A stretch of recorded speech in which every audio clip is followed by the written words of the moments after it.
Okay. Part two.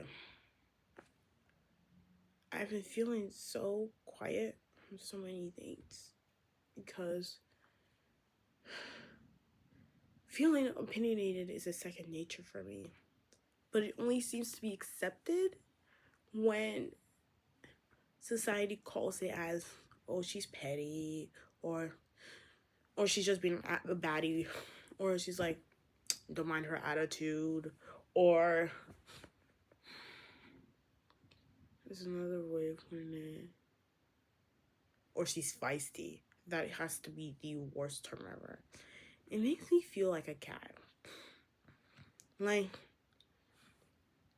like how cats are mostly hated on, but to the people they really like, they're like the softest, basically.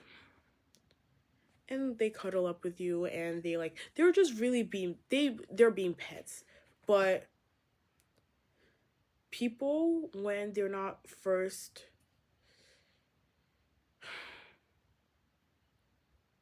kind to their approach, blame the cat. What if they're just a private person? And my family, we're more introverted than private.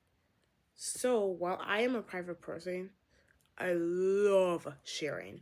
This random thing that happened. I told my friend today about how I randomly accidentally broke a plate and scraped my knee and my arm in one day, like in the span of 30 minutes.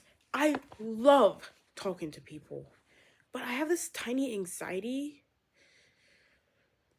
and it's hard for me to get through this when that happens.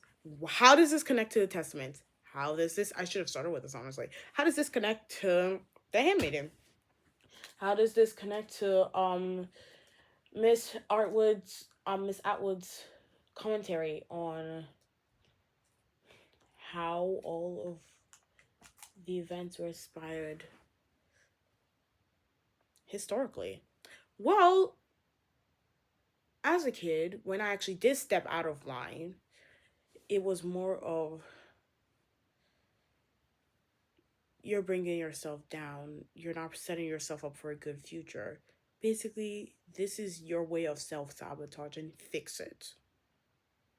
That was the message. It doesn't matter how kindly they said it, that was the message. It always has been.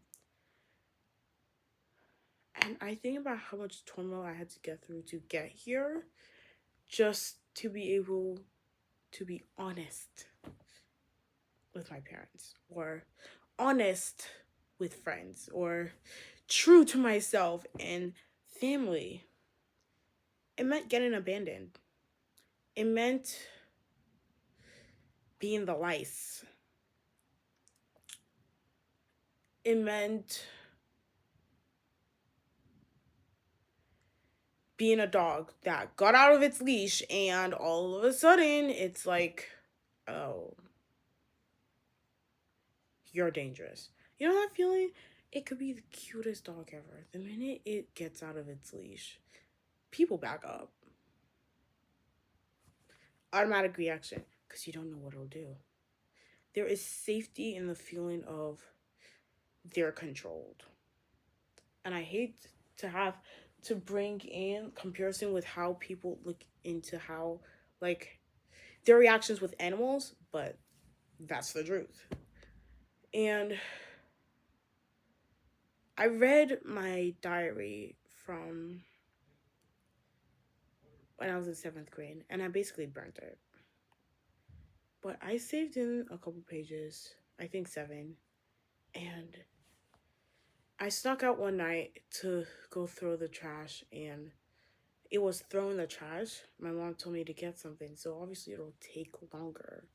So what came into 1 minute came into five, and in the middle of the night, I ran across a field and I felt so free.